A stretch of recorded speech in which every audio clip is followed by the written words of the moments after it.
But so this is today's schedule. Ima will join us at 7.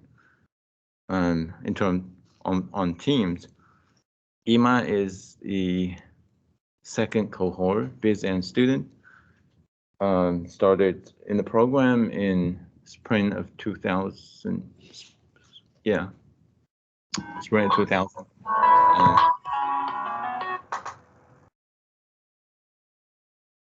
Oh yeah, nice little music. That's great.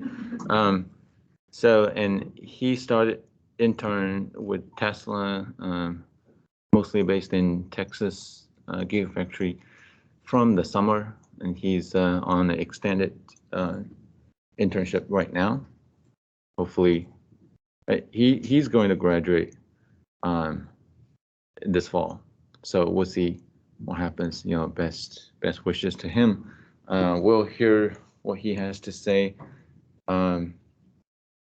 in the front end of modern manufacturing of e-vehicles, and I think we'll learn a ton from whatever happens on his end. Before that, I have all of these planned as a sort of warm up. The whole point is EMA today. We're just warming up. Morning. I'll talk. So since you have done homework, and the vast majority of you did well on the coding side, at least, at least on what I intend for you to practice is kind of well prepared. So I will dive into the conceptual side. So I will zoom into different points in the process. I'll overview the process on the conceptual side and sort of bring everything together, right, conceptually. Maybe talk about a few coding aspects here and there, but mostly on the conceptual side. I'll dive into specific aspects and maybe ask you some questions to kind of prompt you to think about things that you might have not been thinking about, but which also is important. That's that. And then regularization is one thing I didn't have time to talk about because we had the storm. I'll talk about that. And if you didn't finish question 8 from homework 2, after that, after today, you can work on it today and turning by tomorrow. And if you do that, please email me because I don't monitor Blackboard on this specific for this specific purpose because the vast majority has already completed. If you want to revise your question 8 and resubmit, and why don't you resubmit and let me know after you have done that, so that I can take a look. I'll talk about specifics about midterm exam. Maybe by that point, Ima will join us. After that, I'll talk a little bit about MLP here, multi-layer perceptron, which is basically neural networks. I'll stay on the conceptual side and not go in too much detail into that because the first exam will not cover that, but enough to start something on that, and then we'll pick up after the exam. What else? That's it. Oh, I'll try. I think we'll probably use. We'll probably be on schedule today, finish by before 8, and I'm planning to use time in this classroom to help you on specifics on mostly coding, but mostly answer your questions one by one, one-on-one. So if you have questions, coding or conceptual, but mostly I'm trying to stay with helping on those necessary questions. If you had trouble with homework questions or specific point you want me to explain or demo or, go through things, I will stay in this room, and please stay. If you don't have specific questions, please don't stay because I'll mostly work on one-on-one, on your laptop. So I'm not gonna lecture or anything like that. So, Alex, if you need my help, please. So after this class, we will do that. Anybody else? So stay in the room after the class. All right, sound good? Okay. So I need this.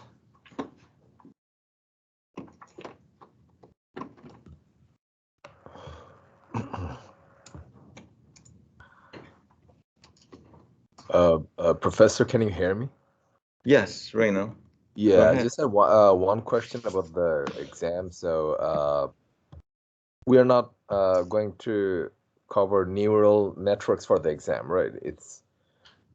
That's right. We will not. Okay. Okay. Yeah, just wanted to be sure.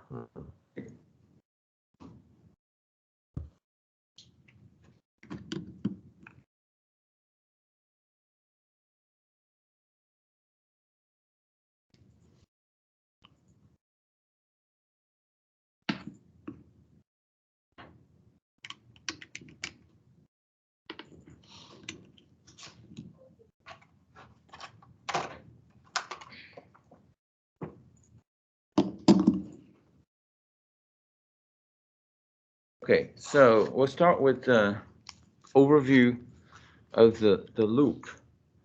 You know what I'm talking about, right? The loop, the learning loop.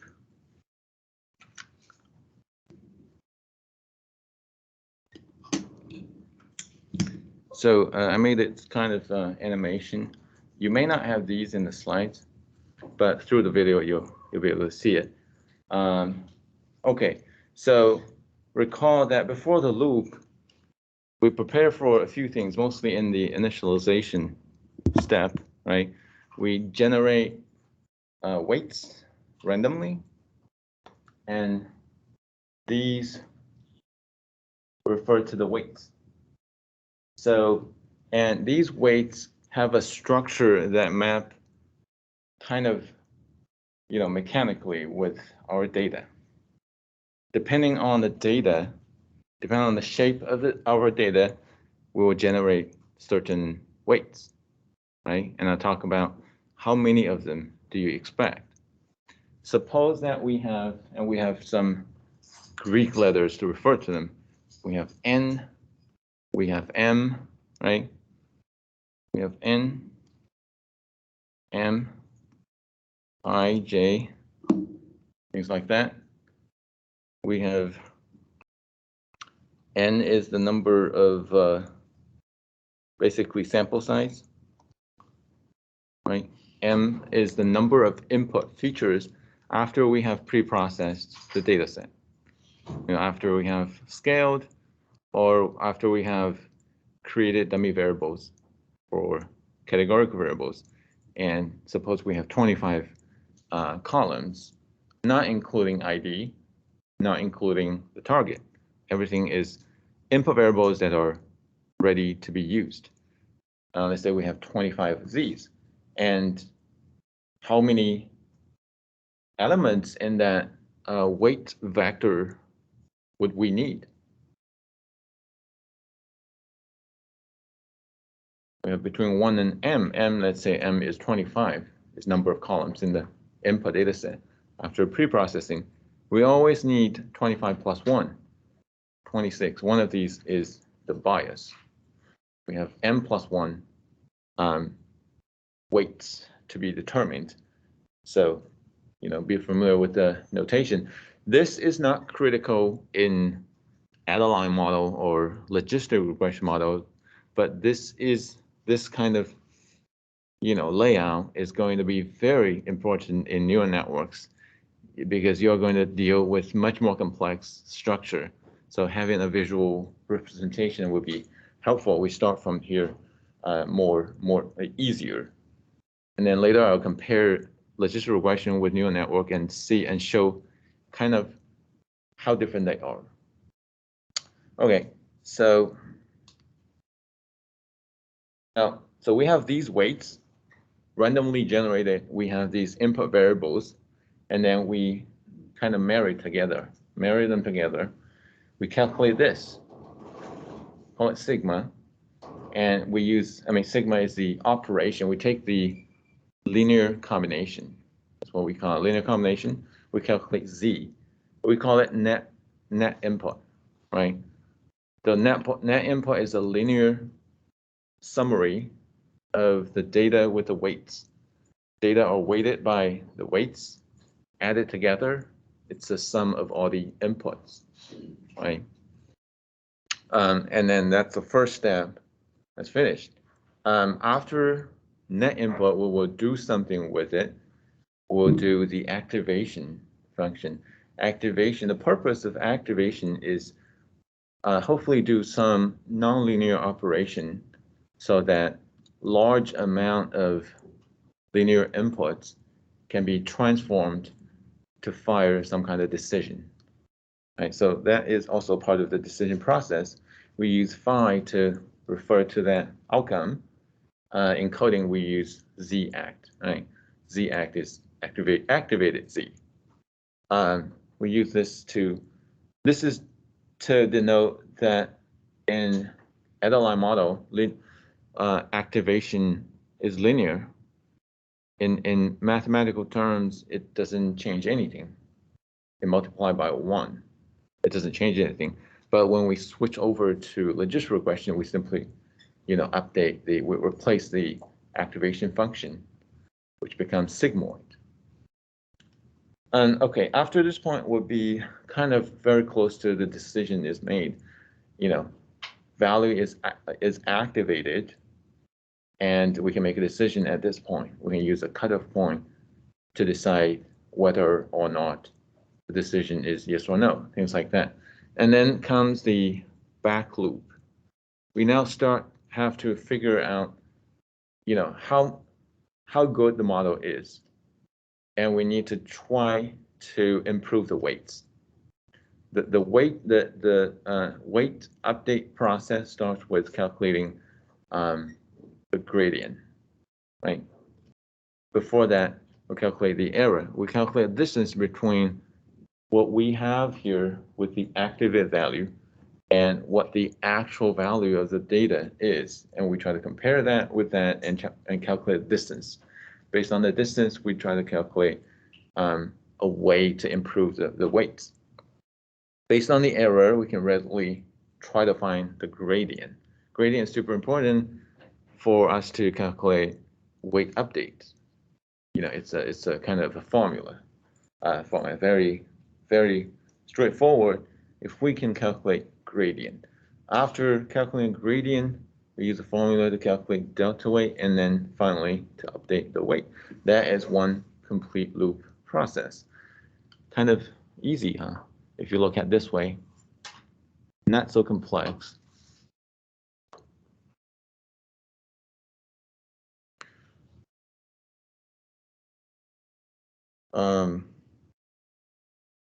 Let's see. Yep. And if I were to change Adeline to logistic regression, then one part of this process, one part of this is never going to change. Which part? Which calculates a phi. Right. This, you simply replace it with the right formula, right? And also something else would have to change as well.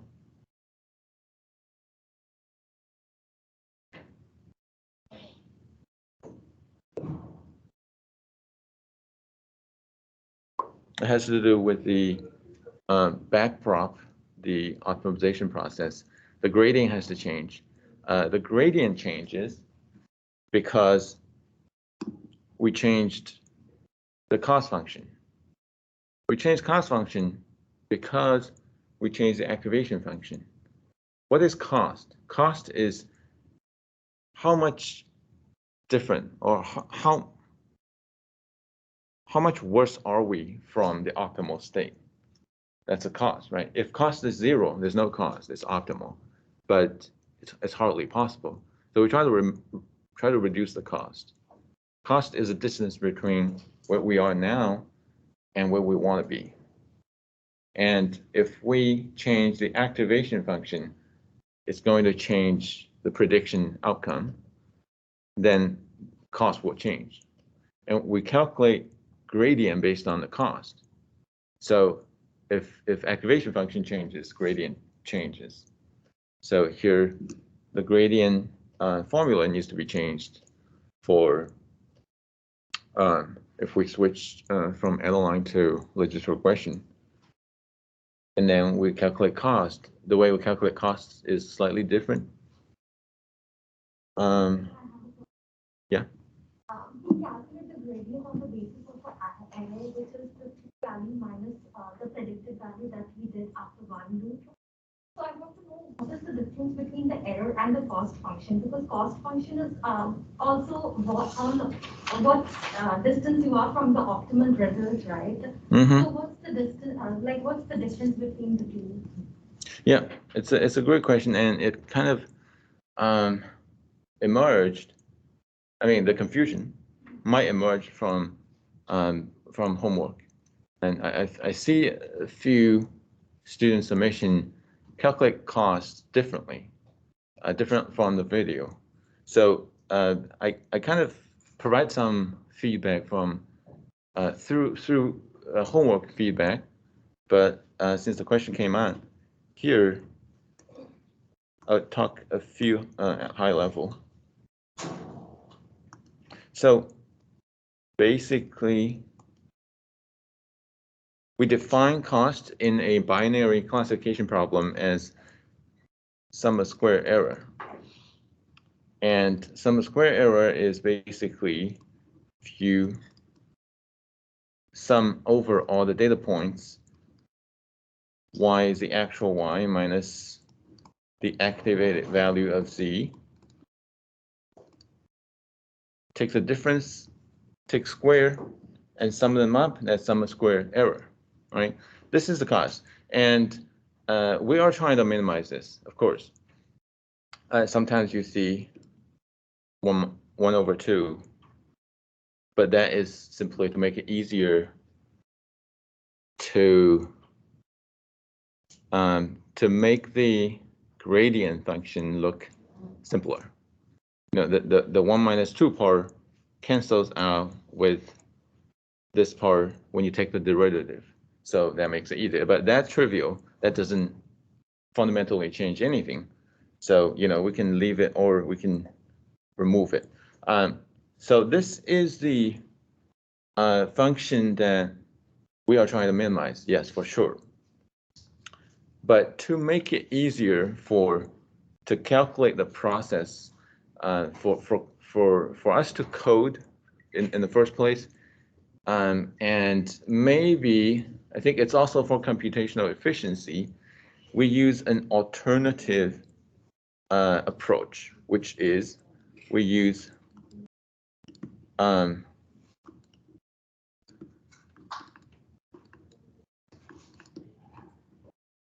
likelihood.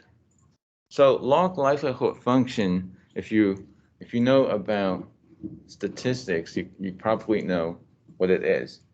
Log likelihood in a binary classification problem is well defined.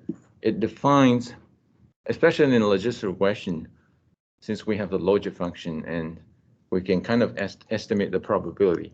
So log likelihood is, first of all, it's the logarithm form of likelihood. And what's the likelihood? Likelihood is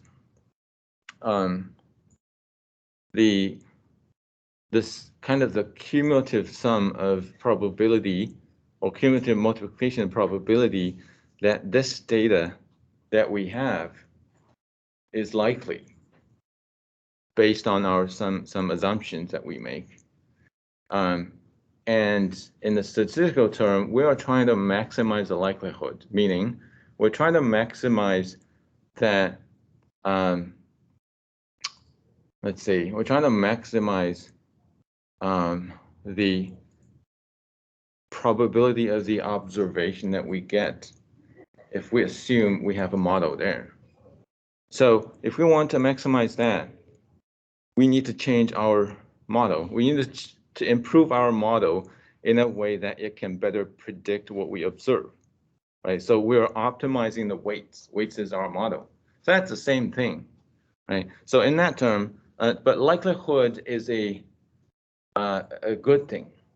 The better, the larger the likelihood, the better it is. So we're trying to maximize likelihood. And when we take the log, it just makes it so easy, so much easier for computers to calculate the derivative based on a likelihood function. Otherwise, likelihood is a very small number to begin with. Likelihood function is decimal times decimal times decimal times decimal. It's going to become very small. When we take a log, it becomes much easier to work with, but it's negative. Log of a decimal is negative, so it has a negative sign. But still, log likelihood is monotonically increasing, and we are trying to log likelihood. We're trying to maximize the log likelihood, right? But in the cost term, it's opposite. Cost is something we want to minimize, so we typically use neg. So it's negative log likelihood function. So in this term, I think the microeconomic or maybe statistical, field has another function to calculate negative likelihood function that's slightly different from the sum of squared error. So they use that and to calculate the gradient, and that turns out to be very convenient to do that. So the actual formula we use for the gradient comes from negative log likelihood. That becomes the way that we calculate the cost, actually. So, when we calculate the cost, we have negative numpy dots and, y times something, and then 1 minus y times 1 minus something, two terms add together. That is log likelihood. That is not, multiplication of errors together. Slightly different, but same logic. So that's why that's the difference. All right, hopefully that confuses you. Anyway, you don't have to know all the things in the behind, but that's basically the difference. And the book actually talked about it in one of the side notes, and it kind of proved two things are the same, kind of. So anyway, so this is a process. We change a few places, it becomes logistic regression. And that's the point. Okay, and this point is also evident from here, two graph. Okay, let me exit there. So these two graphs here, this is add a line. We have weights and data comes into net input. We activate, we conduct activation, which changes nothing, and feed back the error into gradient descent and update the weight. And also, we can make prediction based on the step function. But when we do the logistic regression, we follow the same process. Weights and data, net input, activation. We change the way activation happens. It becomes a smooth, continuous function, and the values are bounded between 0 and 1 to be very, close to the idea of probability of something happening. And after that, we feed back the error. We feed back the error to gradient descent and update the weight, and also do the same thing with step function prediction. So that's very similar, as you can see. Okay, so now I'm going to go into the code and point out a few things that are kind of probably will be interesting, and hopefully you haven't paid attention to it, so that I can point that to you and you'll find it, interesting. Never pay attention to that, because when you follow the video and do the work, you don't actually pay it. You don't actually. It doesn't matter what the number is. Every step I'll print out the result, right? Or I'll print out a few numbers like net weight. These are the few numbers. After these are the delta weight, and these are the updated weight. I print those out just to compare that. I'll make sure your results are right? As for me grading purposes. But there are actually a lot of gems in there that you can, pay attention to kind of know how things work and why this is important. So let's do that.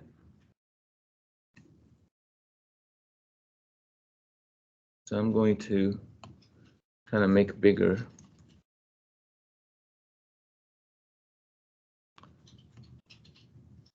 And the first thing I'd like to talk about is the gradient. But let's begin with the first. So let's take a look at add a line. So at the beginning of the add a line, we have the initialization. I think you're very familiar with these codes. Great. Now let's pick a few things and find some interesting stuff. We'll do epochs, 10 epochs. By the way, in all the rest of including logistic regression, or at least in the neural network, I will skip the E part. So because this is typo. Anyway, I stick with the typo. Epochs doesn't have the E. It has just the S. So in starting neural network, we'll get rid of that E. But anyway, and including the exam. So make sure you didn't have to change anything that is related. If you don't change the codes I put in already, you will not break it, but just don't fix it. Since I already fixed it for you, don't go fix it and reverse it back. Also, when you copy and paste, you might want to pay attention to that and fix this part. This E is it doesn't belong here. Anyway,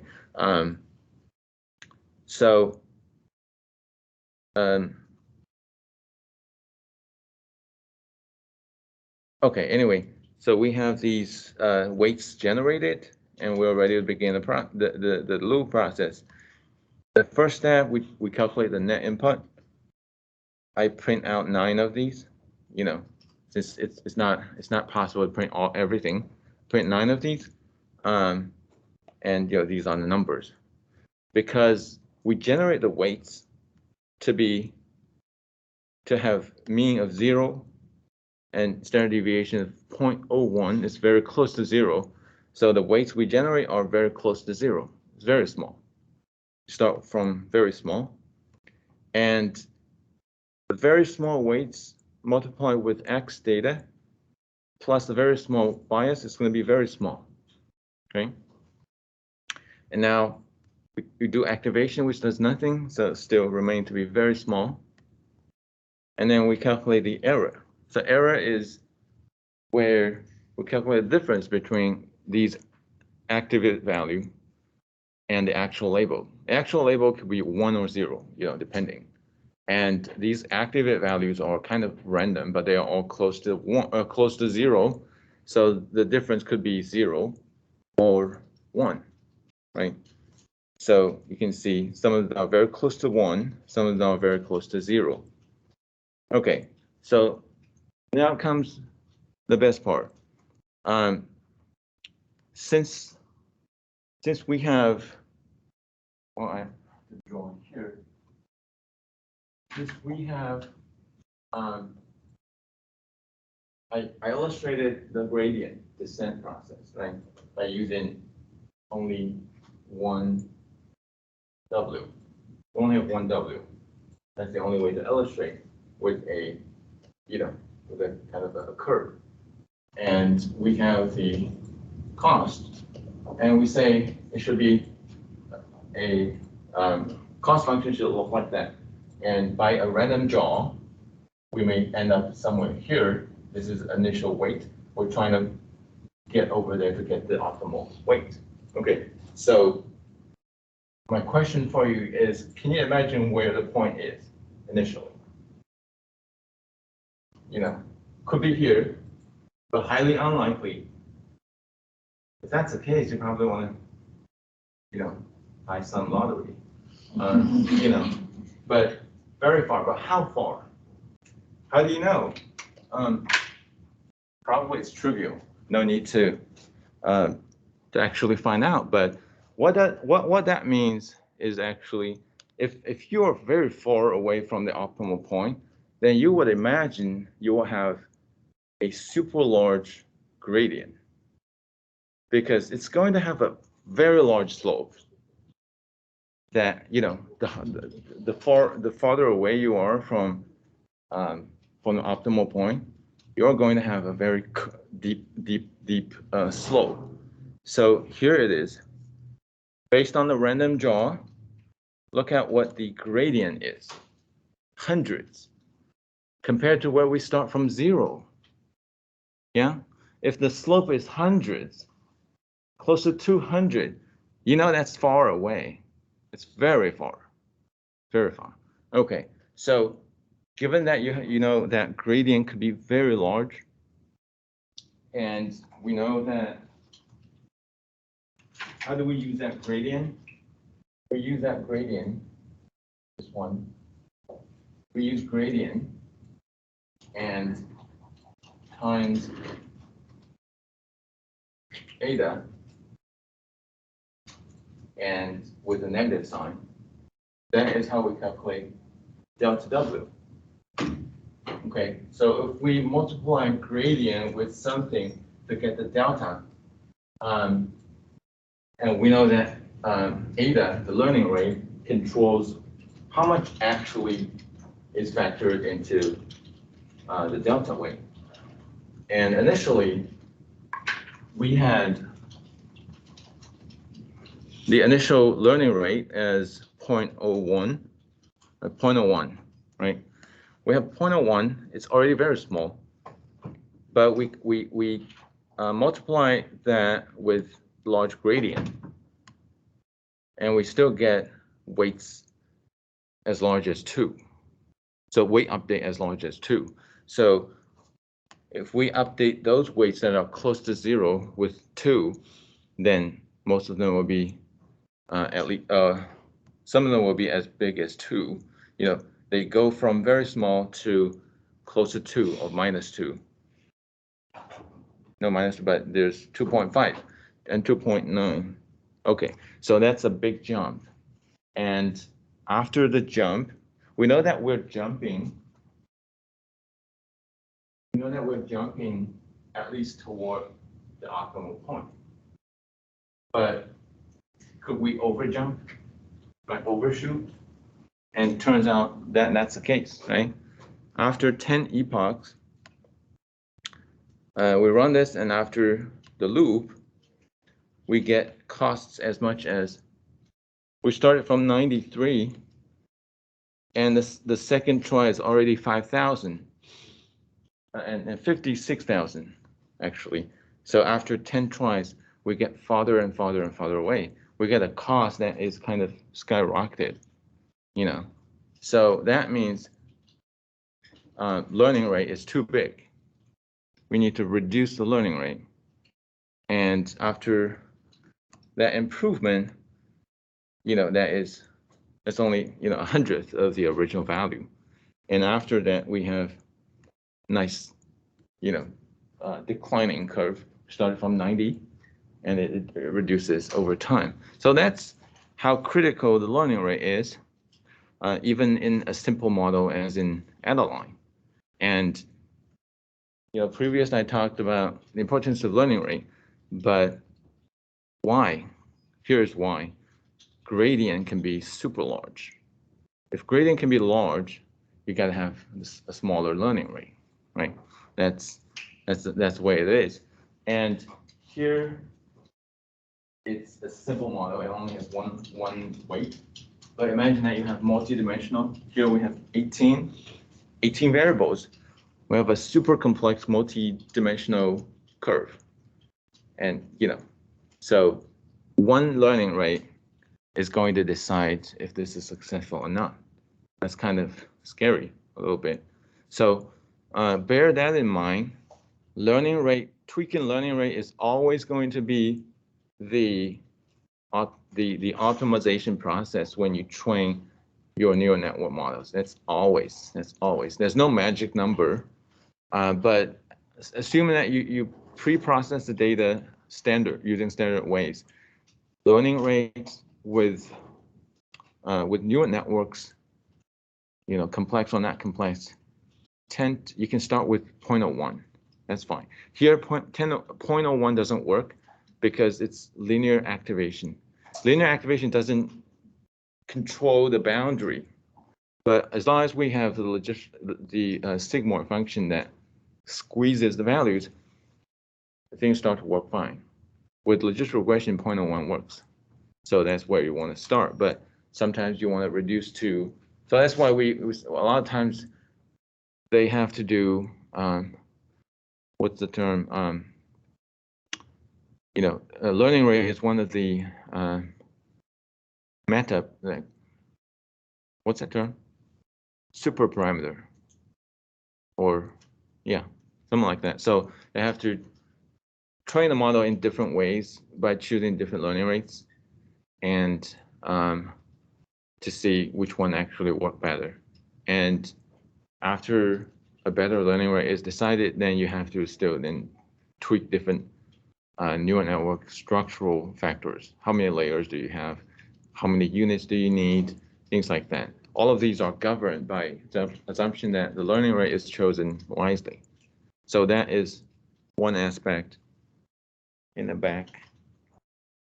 Another thing I want to mention, we're almost ready to see Iman, I think, but maybe he's not here yet. Another thing I want to point out is the sigmoid. I'm here right now. Oh, Iman is here? Mm-hmm. Welcome. Okay, so why don't I just finish sigmoid function, and please wait a little bit. We're still not yet 7. So, in calculating sigmoid, we do these 2 steps. We take the z, and we clip it first, just to make sure the number is not super large, because as long as the number is not very close to between -3 and +3, large numbers doesn't matter. According to the sigmoid function, the region that really matters to the activated value is between -3 and +3 after the standardized scale. So any number that's going to be larger than that is just going to slow the computation down. It doesn't matter really. So that's why we cap it. You could actually cap it between -100 and +100. 250 is just a conservative number. It's you want to be radical, take 50, things like that. But it really doesn't change too much. Does that relate to standard deviation? Yeah. If the data is not standardized, then this what I said will not apply. But that would be bad practice. You will always standardize the variables, right? So after clipping, then you apply the sigmoid formula, sigmoid activation formula. And since typing these, every time is probably going to introduce errors, right? So why not we outsource these 2 lines of calculation to a function that we can make sure the function works well. The function is a custom defined function. It takes a vector, it conducts 2 things, it clip the values, and calculate sigmoid activation exactly as the way we did, and output the actual outcome. So this time, when we do the 2 lines, we simply write sigmoid, and make sure that the name that you use to use the function is exactly the same, including capitals. So that's the only thing I want to introduce, because this is relevant to the exam. Exam will ask you to use sigmoid to replace the 2 lines that you used to do the clip and activation. So in the exam, you will not manually execute these 2 calculations, but use Sigmoid instead. Sigmoid function will be provided to you. You don't have to make them. Okay, so that's the last point. Right on time. Okay, great. Okay, now we'll welcome Imad.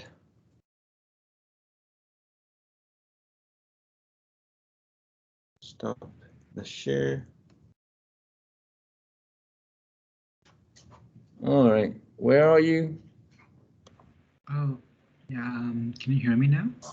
Okay, I can see you now. Can you see the class? Yeah, I can see the class as well. Hey, everyone. Great. They can see you. You're kind of you're the elephant of the room. All right. Thanks for making time to join us. Really appreciate it. I really appreciate it. I'm under the assumption that you work 120 hours a week, and because you have to, so really appreciate it. But correct me if I'm wrong. Okay, so how are you? I'm doing all right. Like, even though it's part-time, they do give a lot of stuff to work with. Like, they try to make sure like the work that I would do in 8 hours, I do that in 4 hours. Like, just overload me completely. Mm-hmm. So, okay. So what are you working on right now?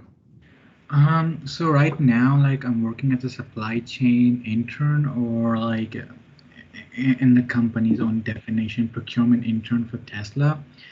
My main job is to work as a quote unquote systems analyst, like basically try to make sure all the systems are running, and if people and those systems are usually related to data analysis and Power BI. Uh, the systems kind of act like a dashboard where they can go up and look the amount that has been spent by the company on the contractors, on the construction contractors, how much money has like how much money has been lost and how much profit has been made. Like that's one of my priority tasks. My other tasks involve a lot of ad hoc projects. Like 1 minute I could be working on trying to develop a rundown of all the items that have been applied to one specific area in the factory. And second, like the next minute I could be working with another team trying to identify how to do a good quality survey of the items that have been supplied to the company. So it's kind of a mishmash, but my main thing is related data analysis. Great. Just so you know that we're on record here, and it could be public. I mean, anybody can see it. So be sure not to disclose anything sensitive about Tesla. Otherwise, I'm gonna get in trouble and have to. I don't want to be in a lawsuit with the richest person in the world. I'll be destined to lose. So please help me. Yeah, no worries. Okay. I mean, like, if Elon comes for me, I'll say, like, my professor asked me to do it, so I'm fine. What you mean? He's super nice. He will not. Great. Anyway, so let me ask you a few questions, which is kind of, you know what the question is, but I'm just going to repeat that. Let's start with, let's start with Tesla anyway, because I know that you've been in calls or collaborations with other factory sites like Berlin or maybe Fremont. So let's say across Tesla where you're familiar with or where you worked with in terms of the teams, what have people have been saying about Bauer alumni or Cougar alumni, and what other business schools or university graduates or students are present at Tesla? How do we compare?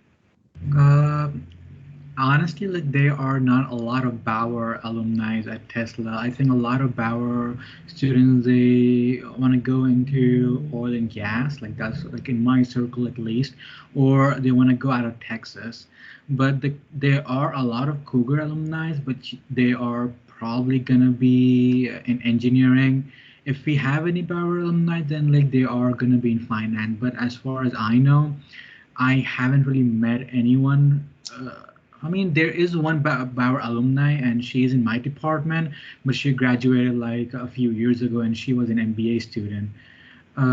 We don't have a lot of like representation in Austin. We do have some representation in Nevada. Some are in Fremont, and some are in New York. I would say a lot of people who are a lot of interns basically, or a lot of alumni who are working in Austin, they are from UT Austin or from Texas A&M, followed by Texas State and UH. UH, we have like most of them are engineering students, like in infrastructure engineering or materials or industrial. Bauer has more representation. Like among the students who are in Bauer and working for Tesla, they are either remote or they are working in Nevada or California. So just a couple. I mean, only a few, right?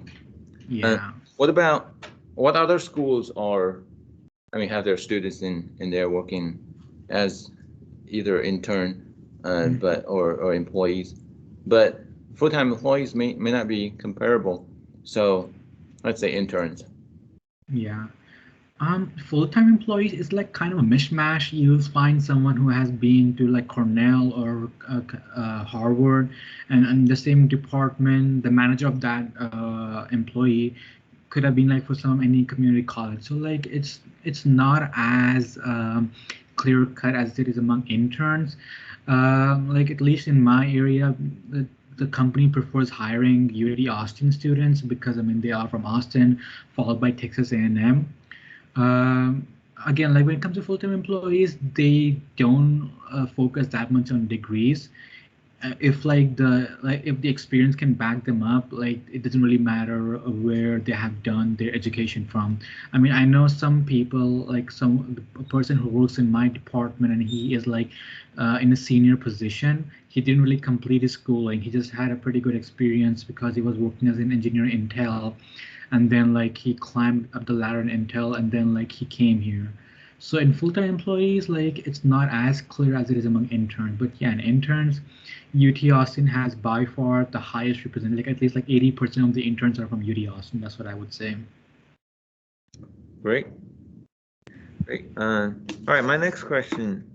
What would you say is the percentage of what you learned at Bauer is highly relevant or useful at your position? In grad studies, when we do our projects or any of the report working, like I think a lot of intuition that we gain from the projects that we do kind of applies to what we do, because when we get a project, we don't really have an answer to us. We more have like how should I, like a skeleton structure, and we have to come up with our own how should I say, like our own judgment or our own deductions and all that stuff. So I think like if we are able to apply that thinking mentality to what I do, I would say like that's what that played a pretty huge role in this, because a lot of the time I don't really have answers. People just expect us to like they basically give me a task and they expect me to come up with answers for it. I mean, they know what they want, but they don't really know how to get that. For example, they could ask me to get a rundown of all the POs or the purchase orders that were supposed to close on a specific date. They know how the list is going to look like, but they don't really know how to get that list. So it comes down to me, like how much of my intuition or my thinking capability I can apply to give them what they want. So I think like this is what applies to a lot of projects that I have done so far, like my practicum course and the supply chain project that I had done in the previous semester. Um, like for example, like I had done a supply chain project. I think with Alex is sitting right here with Alex, previous semester. Like basically we were working with a company and they wanted something but didn't know how to get that, and like we were trying to figure out how to give them what they want, and how to make it more presentable in such a way that even someone who doesn't really know like who barely knows the basics of it can like understand what's exactly going on. So that kind of thinking mentality is pretty crucial in this gigantic company. And also the intensity and the pace, like sometimes like it's barely even Monday and you want to go home. That's how awful the pace and work life can be. A lot of people that I know, they work like 70 hours a week. So getting that kind of hardworking mentality, if that makes sense, like into your routine. Yeah, I think that's pretty important. Like, basically all the assignments that we do, like, it doesn't matter. Like like a lot of undergrad students, they have like 2 exams in one day. So you could say like you get kind of used to that. Great. So projects at Bauer definitely helped, right? Yeah, for sure. Team projects, especially on projects that work with companies that some professors introduce companies and companies like to work with students. That is probably the closest thing that you can get from real world experience, because that is real world. What you said, from, I guess, your supervisor's expectation is that you know how to deal with real world problems in a team setting. That is because most of the time they don't know what the best solution would be, and they'll kind of hope you will surprise them. Great. So team projects, and start practicing not to sleep would be a good advice, I guess. 7 hours a week. That's a starting point. I think like that's kind of only related to Tesla, because like anyone that you're gonna meet, they're gonna be like, yeah, Tesla is fine and all. I mean, you get good stocks and everything, but the work-life balance is pretty awful in this company, and I can see why. I mean, they expect people to come in on the weekend, like not like us or like new employees, but the higher employees like managers or group managers, supply chain managers, or like VPs even. Like they expect them to come on the weekends. It's just that like the pace and the intensity is so severe sometimes that like it's impossible to catch a break. Okay. Yeah. All right. Great advice. So my last question would be, what suggestions do you have for current BizAN students, or external BizAN, including supply chain programs, other MS program students at Bauer? So like, is it like related to applying to jobs or just in general?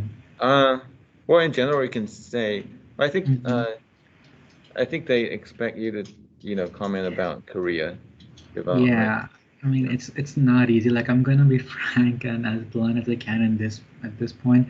It's not easy for us because how awful the job market is. Because of COVID, you have a lot of people who got laid off who are like who are just I mean like they have 40 years in the industry, and like we don't have a lot. Like we don't even come close to them. So obviously they are gonna prefer them over us. So like it's more of a numbers game. Luck is involved, and I mean we are gonna have to deal with a lot of rejection. It's not like it's not as simple as it was like in a couple of years back. COVID has been a huge number on a lot of companies. My manager was telling me like how difficult it was for even Tesla employees, that during COVID they had to basically take a 50% pay cut, and that involved 401k. People didn't want to go to work because they didn't want to overpay. I mean, they didn't want to pay for gas, or they had to like turn off a lot of lights in their bill in their houses because they were kind of worried like what happens if they got furloughed, and no one was safe. So like it's not easy for like especially as students. We don't even come close when it comes to experiences. So yeah, I would say like it's more of a numbers game. Just keep applying, and like if a lot of luck is involved, I would say like 30-40% is luck. Just like keep applying, and if it works out, it's going to work out, because it's not easy for us. And like in general, what I would say is that keep an open mind, because you're going to meet a lot of people who don't really align with how you think.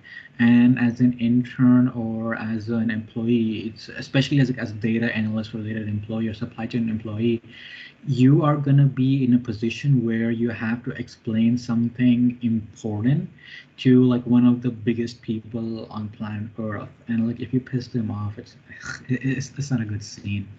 So Did you? no, I didn't. I mean, I was kind of lucky because like I just had to like throw it on the slides. I didn't have to do a lot of presentation because I'm not at that level right now. But I would say like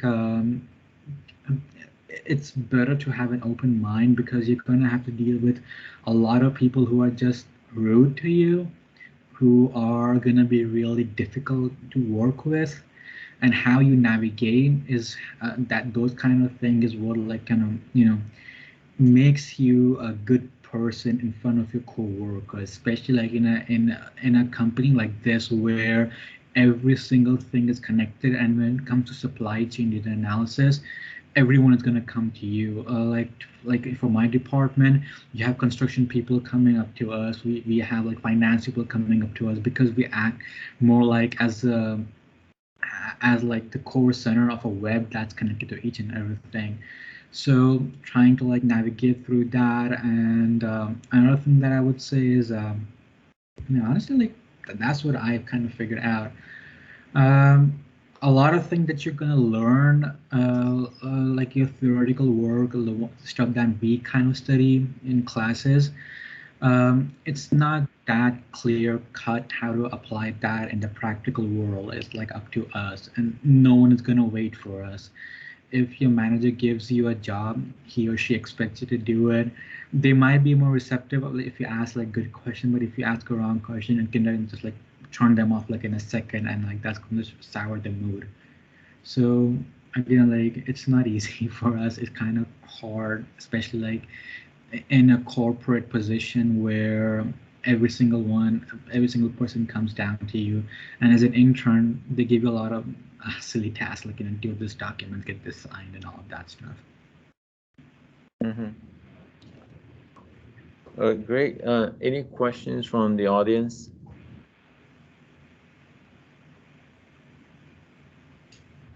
Great. They're being quiet because they don't want to get in trouble. Anyway,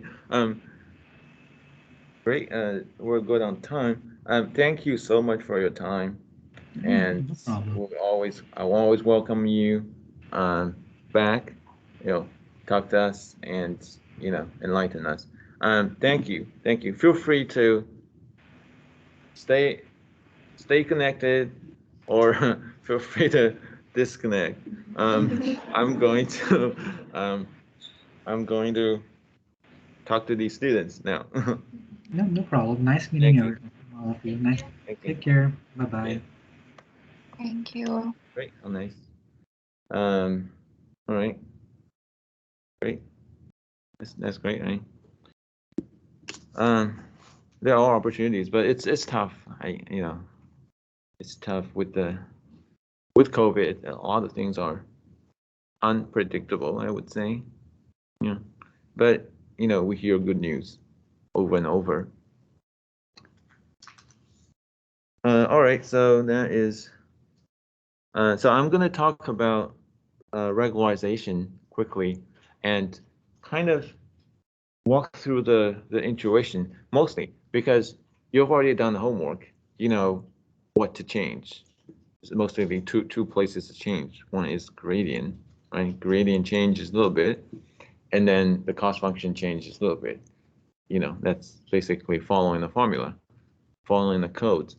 But the question of why we do that this way, and how do those changes really affect the process that computers learn and update the weights? That is really, kind of that's hidden there. It's hidden there, and it's hard to put into language. Then so I'm gonna try to do that.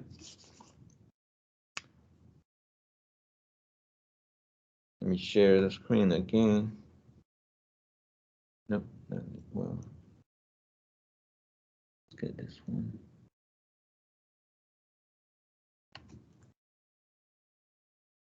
Right here.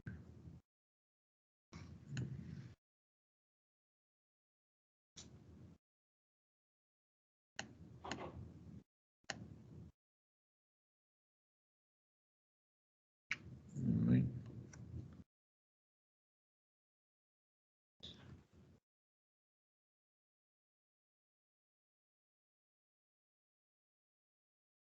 Okay, and that's not. Okay, this is logistic regression. Not this one.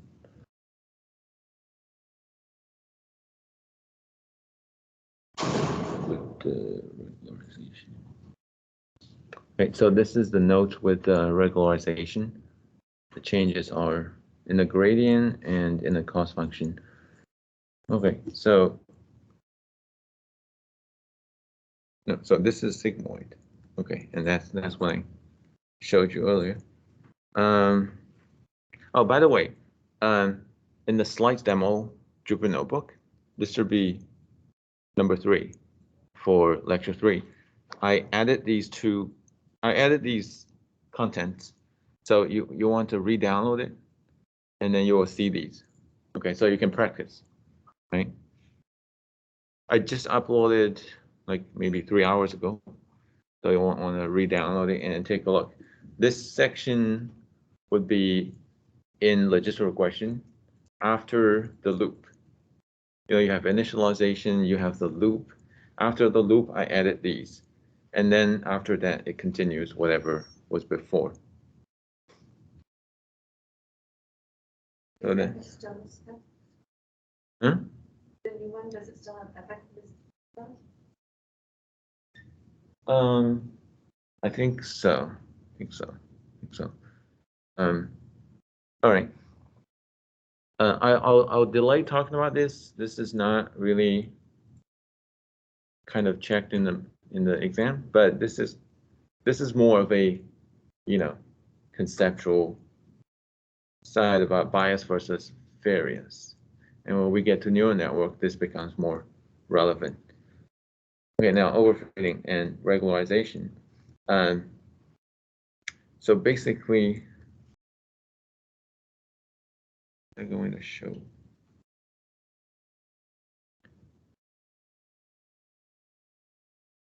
Okay, so, all right, so let me use that same graph, but draw it here. Assume we have a simple model, right? And we start with, let's say, logistic regression. We have a simple model. We have a simple data set. We only have one variable. We call it x1. So our weight is W1, and we also have a bias W0, which doesn't affect optimization. So we can draw a curve.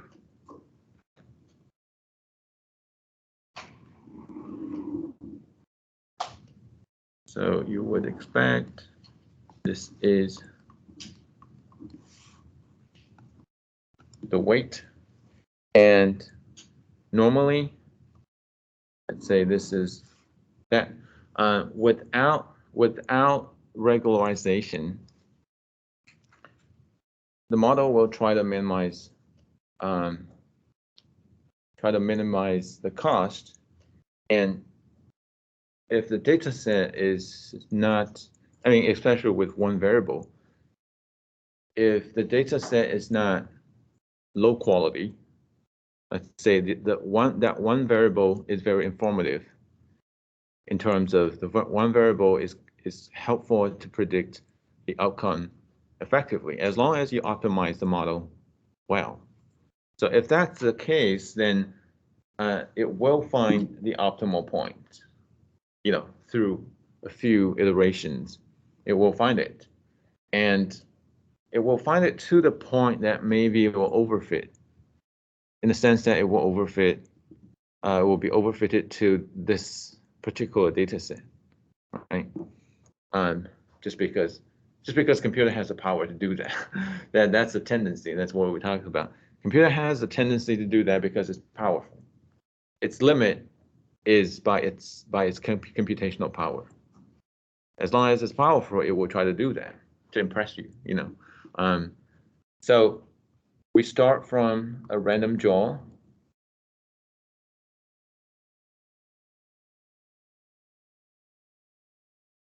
Let's say this is init, and this is W1. Initially, we draw a coefficient, and we know this is W1 optimal. And so our gradient descent process will find a gradient and try to, you know, inch closer to the optimal point. And if we don't modify the cost function to include regularization, then it will try to target this point.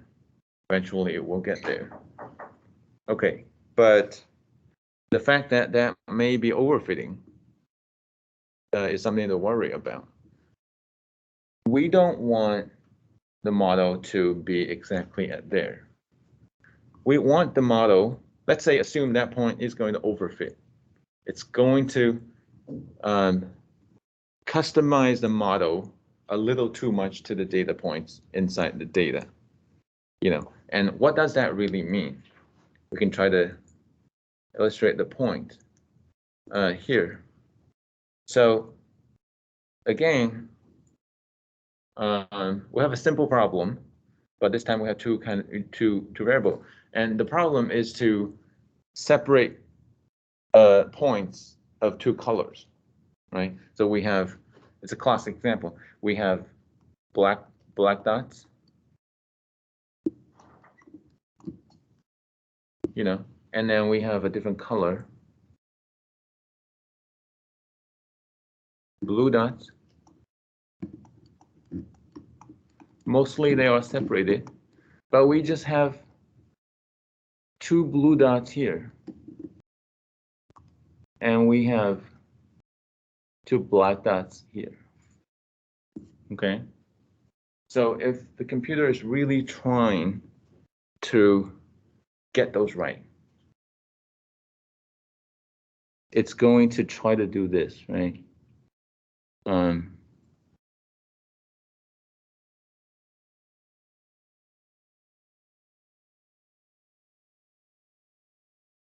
Something like that. So making sure everything to the left is black, everything to the right is blue. Trying to make sure. It's already getting very complex. Look at that. That's cute. Anyway, so if we allow the machine to optimize too much on this problem, it's going to, you know, get there. It's going to derive this solution. Obviously, you kind of want to avoid this situation, right? Compare that model to an alternative, which I'll use green, a simple model. That's not good enough. Let's do this again. This model, you know, in our understanding, is kind of more preferred. Because why? These 2 points could be just data error. If the model is trying to target those and try to get them right, the model is sacrificing too much just to get these right? So in real world data, there are many scenarios where data can't, you know, you can kind of downweight certain data points to get the big picture. So the green line is the big picture, you know, intuitive model that we want to pursue. But the fact is, but the problem is computer doesn't know that. What can we do, right? So essentially, regularization has different approaches. You can, you know, you can add square term, you can add absolute, that's called L1 or L2, and different flavors. But all of these try to do one thing. And this is what they try to do.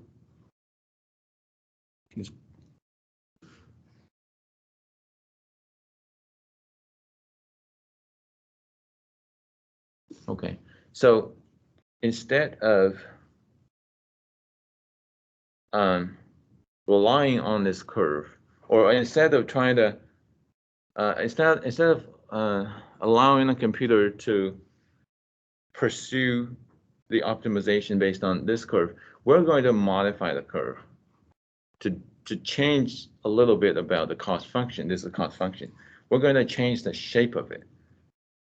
How? Remember that this is the maximum, this is infinity direction of the weight. This is 0. And it, of course, it can go the other way, right? Negative infinity. Generally, the farther away from 0 point is the weight. It tends to be more overfitting to the data, to the sense that you have a general preference for the weights to be smaller. So you want to allow the model to learn, but at the same time, you don't want the model to learn weights that become very, very big. What does that mean? A weight that is very, very big means it is going to emphasize this variable very much. It's going to allocate higher weights to this variable because it somehow discovered that this variable is super important, right? Weight means that. Weight is a way to distribute influence of the data set. If you allow one weight to be very big compared to other weights, then this variable becomes very influential. But you don't want to allow a computer to do too much of those. So you want to kind of nudge the computer to find a solution that is generally closer to 0. So what we typically do, what regularization is trying to do in this situation, if let's say the optimal weight is bigger than 0. There can be other scenarios, but everything can make sense in the general in that sense. In this case, we would like to push the cost curve toward 0, so that it goes toward 0, and on this curve and on this curve as well. That's one thing. If the entire cost function nudge closer to 0, then the dip point is going to get closer to 0. So when it finds the best solution, it will be at least closer to 0. That's one principle. And the other principle is we're going to kind of also to bend the curve flatter, to not allow it to be so steep.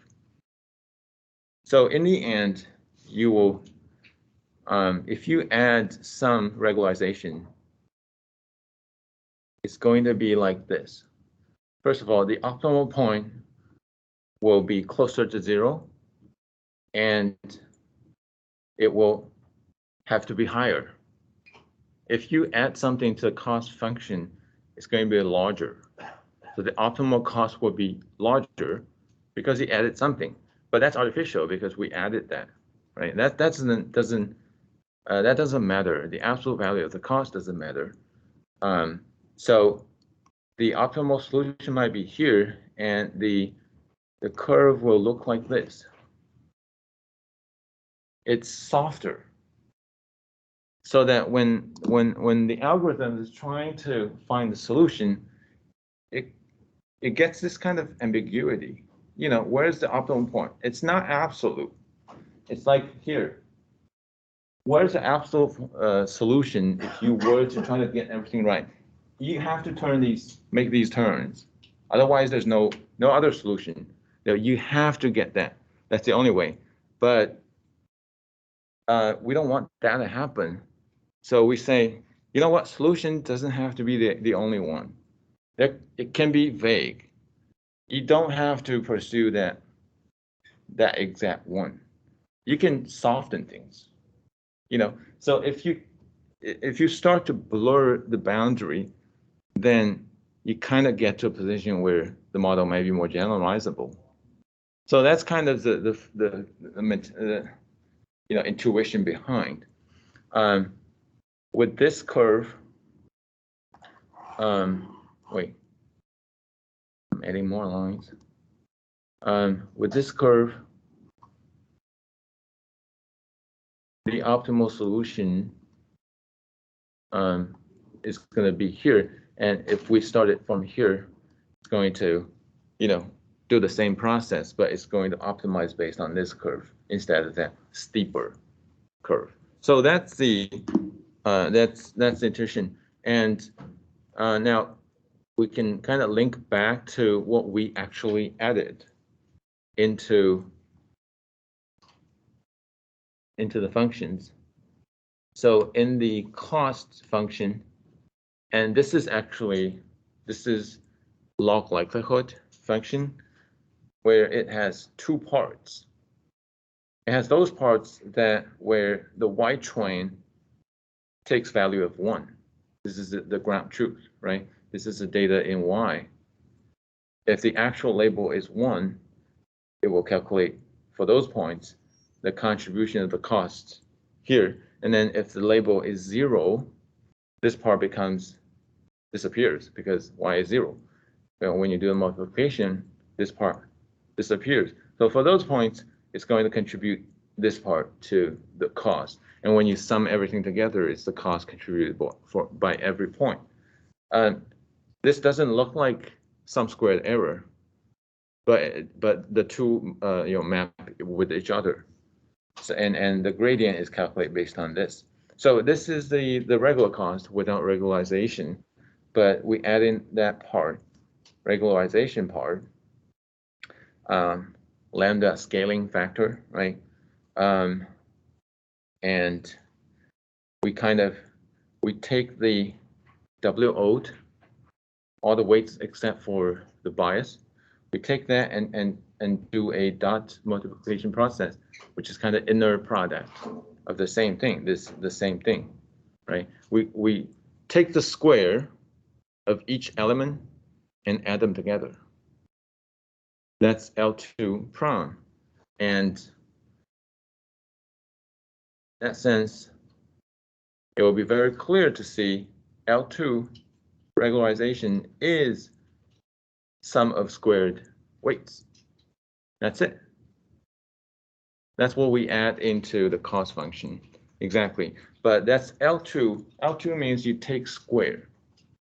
And we also have L1, where we don't take square, we only take absolute value. So the taste you can see. L2 would do more regularization if the weight gets too big, right? We add this part into the cost functions and hopefully the model will try to reduce it. So if we add in a square term, and if the weights turn out to be big, it will try very hard to reduce it, right? So the part of regularization is kind of more influential in the sense, right? Because it balances the objective. It will try to balance the cost, but also will try not to allow the weights to be too big. Two goes at the same time. And adding this part increases the cost, at least, right? Because it's positive. It's always positive. It increases the overall cost. That's why the cost curve elevated, right? And here, it elevated, and also weights can be closer to 0, and it also the curve becomes flattened. So that's basically what it does. And because the cost function is changed, the gradient function will also change. If you take the derivative of this part with respect to W, it becomes that easy. So that's the part that's added to the gradient. And everything else doesn't change, right? You already went through the process. So that's what I want to convey. You know, the most important intuition is not that curve. You know, maybe the curve doesn't look like that, but that's the direction it will go. But this illustrates the difference between a model that is not regularized. It's like a beast. You don't control it. If you don't control it, it will try to find the best solution to this data set, but that might not work for other data sets, right? You don't want the model to try to beat this data set. You want this model to do reasonably well on this data set, but also do reasonably well on other samples, right? You don't want the peculiarity of this sample to control the model. That's why we use regularization. And that's the intuition. Any questions? Yeah. Is there a difference graphically here between the L1 and L2? I'm not that knowledgeable to show that difference, but still, if you imagine, let's see. So typically, when the model try to optimize without regularization, W will become bigger, going away from 0. But if you add in that part, the model is also trying to optimize this part to reduce that. But in order to reduce that, you have to decrease it, right? So you have a competing goal there. So adding the square term penalize the model more than only the absolute term, right? Because if the weight is 3, you take the square, it becomes 9. That's super large.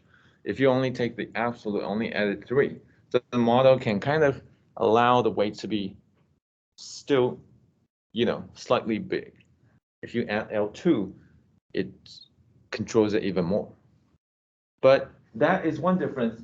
But you can also control the strength of regularization by using lambda. If you increase lambda, it's going to, penalize more, right? So that's just flavor differences. And many times we try both, and we'll see which one does better. That's it. There's no magic choice here. Question?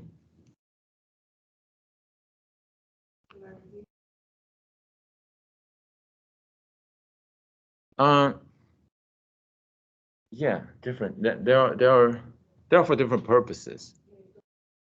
Right. Like kind of messed up.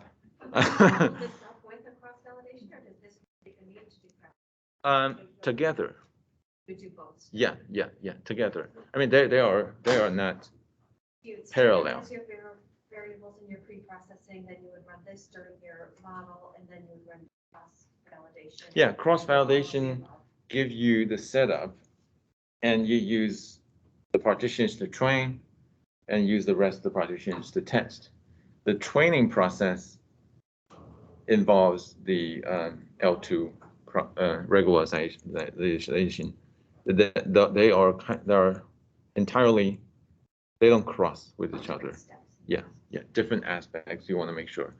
Okay, so let's talk in private so that I'll explain the differences. And but do you have time after class? Maybe we can schedule a time offline, maybe tomorrow. Yeah, because you talk about exam and a little bit about the neural network, and then we're good. And then I can help individual students.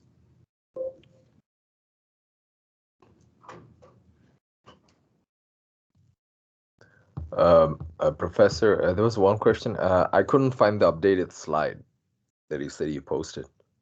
It's in module 3 folder, and it's called the last one, I think. It's the slides used in, codes used in slides. slides demo 3. Oh, okay. Yeah, see that? All right, thank you. Great. I didn't have to change. Okay. So now exam. Okay, so we'll start as the class is scheduled 6:15. So we don't have to start at 6. We'll start at 6:15 next week, and topics covered until neural networks. Neural network is not included, so until the end of logistic regression. Homework will be the best practice resources, as well as the videos. You want to be completely prepared. You can imagine that you can live without the videos. If during the exam you have to watch videos, that slows you down for sure, right? So you want to, get everything that you need from videos, and then you can prepare, cheat sheets or things like that to replace the video. During the exam, it's not a good idea to watch the video because that slows you down. There are some conceptual questions that mostly are coding, but there are mixed type questions where you do some codings and also answer questions, interpret the results. They are conceptual in nature. You will work with two data sets, but multiple data files, but basically 2 data sets. 2 data sets are from the same context, but they are processed in different levels. So that's why you have 2 data sets. Exam will run for 1 hour, 30 minutes. Yeah, but short or long? It's fine. So it's been some while. I did myself because I developed last year. I did change a few things to take away some of the questions to make sure you can finish. And then I did a test run. I did 29 minutes. So of course, I'm more familiar with the questions, but if I can do 29 minutes, you can do 1.5 hour. Should be. And based on the homework, I have no doubt. Okay. And if we need more time, we can have more time. How many questions there will be? Some of the questions have multiple. Like small questions, in total 5. So it's so let's say 10 parts, close to 10 parts overall. Okay. But I mean, they are not even, right? One part of a question may be, train a logistic regression, and that's a big part. But other parts may be smaller. All right. Any other questions? And do we need to be here for it, or can we take it from home? Yes. If you come to class, come to class. Right. If if in an emergency situation, let's use Teams. I put a video that talks about the data sets so that you know what to expect, right?